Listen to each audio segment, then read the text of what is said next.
Hello, good afternoon. My name is Ian Rambarran. I'm chair of the California MBA's Diversity, Equity, and Inclusion Committee. Today, we have a very special guest. His name's Ike Suri. Ike is the CEO of FundingShield. Ike, will you introduce yourself? Hi, Ian. Nice to see you here. Thanks for the invite.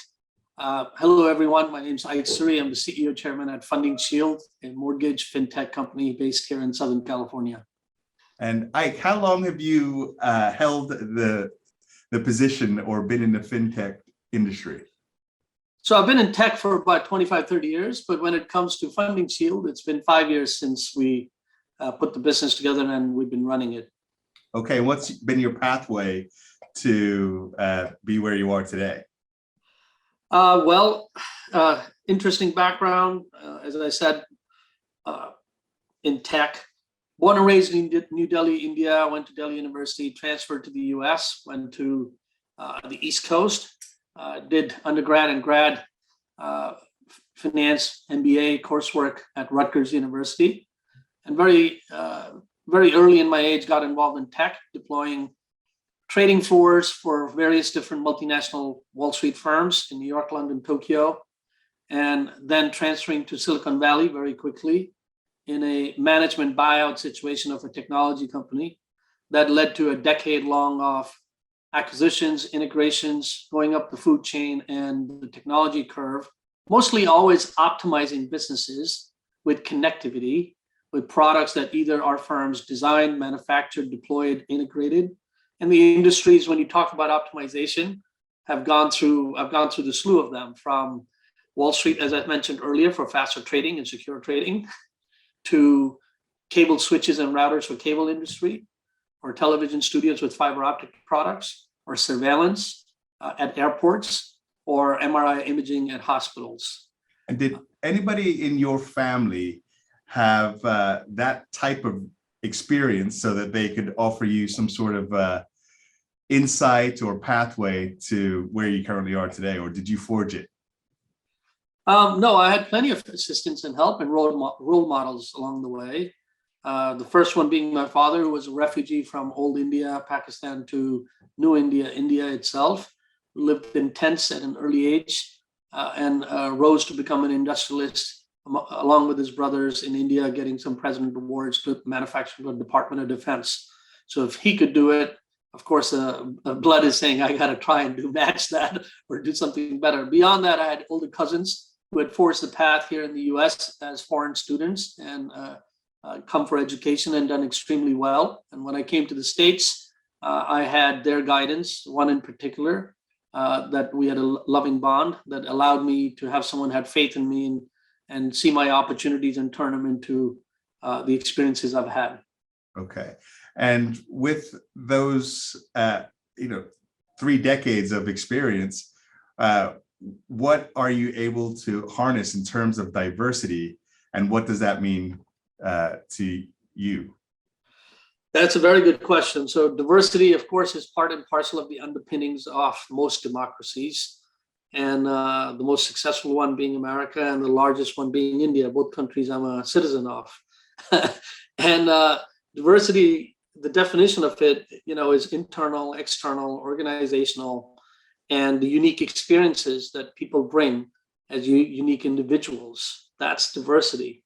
And how you apply that, my experience has been when you're working upon those principles of no discrimination and not having blindfolds, then you're able to look for the best talent, best team players, and encourage talent to become the best if they're not the best, picking them from an environment where allows you to add to either helping provide solutions or solving problems, be it commercial or be it non-commercial, be it technology or not.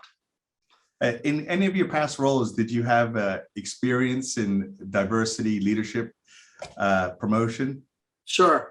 One of the companies I co-founded on Wall Street is a human capital firm that's today maybe number 2, number 3 in the world, called Options Group.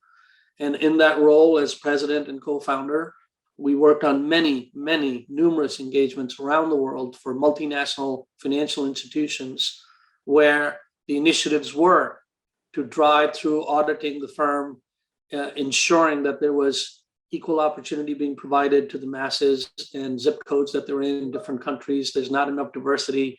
And how do you encourage and promote and make it available for inclusion and for equity? So yes, done that consulting for over 15, 20 years. And how is that translated into your company, FundingShield, today?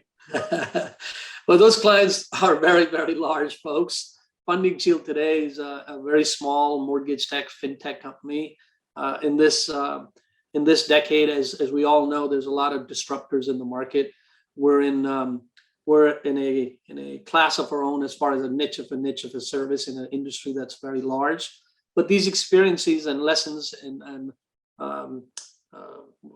exercises that we've gone through in the past today is very valuable in what we do, because in technology, nothing stays the same forever. It keeps evolving. And in order to keep up with staying ahead of the market, you need to be able to get the best talent and best team players and strategic partners, advisors, and clients and vendors, people who run at the same speed. And in order to do that, you need to have a very wide net, and diversity, inclusion, and equity are one of very important ways to ensure that you are attracting that, retaining that, and cultivating that. And in your team, do you find that a diverse team is something that helps promote retention and production? Absolutely, absolutely. I think when it comes to learning from each other's experience and building a culture of that kind allows us to be more cohesive, coordinated, cooperated, tolerant, problem solving. It builds all the skill sets that are required to be a well-oiled machine, or a well-performing asset, or a well-performing person or a leader. Got it. So do you feel that you're more productive with a more inclusive and diverse workforce? Absolutely. Absolutely. Okay. You have to be more flexible. You have to be more, everything that technology is stating today when trying to sell their product, calling themselves malleable, scalable, flexible. All those attributes are mostly human. And then we're taking them and applying them to tech. Got it. So do any of your clients or any of your vendors look at how you treat diversity within your company in making decisions? Well, I'm sure they do. They don't necessarily officially state that in an application or a statement or requirement. But then I've had experiences where large firms have a mandate in their charter and in their bylaws to ensure that they're facilitating minority firms, minority race, minority whatever that be, as they classify, to allocate for that particular section of workforce. In our position today, we have not experienced when someone's pointed out to us saying you're a minority, so we should give you some business. However, I think we're in an environment where it's already understood unless you're being discriminated. Right. So would you describe any programs that FundingShield does internally for its employees to build a cohesive environment for them? So yeah, I mean, work from home during the COVID environment has thrown another challenge towards what already people were trying to overcome, issues that you pointed out. But we've enjoyed a climate where we've been able to participate in charities to give back, have the team members participate in charities that are meaningful to them personally or family members, from Crohn's colitis to homelessness to other healthcare issues. Beyond that, we've also participated in marathons and participate with our strategic partners or vendors in affairs to contribute towards that, blind school education. And in addition to that, we're keeping the morale up in an environment like this during COVID times. We have created a number of team building exercises, be it virtual or virtual drinking, or to virtual magic shows to whatever it is that we can come up with and make Fridays fun. So all different aspects of contributing towards a healthy work style. And do you think that that's also helped anchor people within the company? Absolutely. I mean, especially in these times, right? Because a sense of having an equity stake, even if it's financial or emotional, is very meaningful. When people are unable to walk out or work from home or in a cubicle, be it a 1-bedroom or a 2-bedroom or a mansion. So elements and facilitating these kind of things help with mental well-being, socializing above and beyond just work, but for meaningful tasks beyond work, and contributing to society. So that's a good point, because what we're talking about is not just the objective factors of performance, but also the issues that might be important to the employees that really go to the heart of who they are.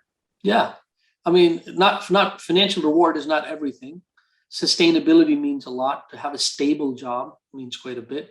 A job that contributes to well-being of others, helping others in our industry, helping people buy homes, not be differentiated against, which is something new in the market today, where a lot of focus is being given into diversity, equity, inclusion. There should be no redlining. How do you avoid redlining with mistakes of the past, where folks based on their skin and color or income were being put into different zoning, versus now you have to fix those problems and make sure we don't necessarily have unintended consequences of using machine learning or AI and putting together this robotic processes and just replicate based on old math and repeat that problem. Right. So it's a more holistic approach of ensuring. That's why equity, diversity, equity, and inclusion is a lot more important today, to be holistic in our approach. All right. Now with that, that will be the last word. So I appreciate the time, Ike. It's been great having you here. You gave us a good spectrum of everything. We wish you best of success in 2022. Thanks so much, Ian. It was a pleasure.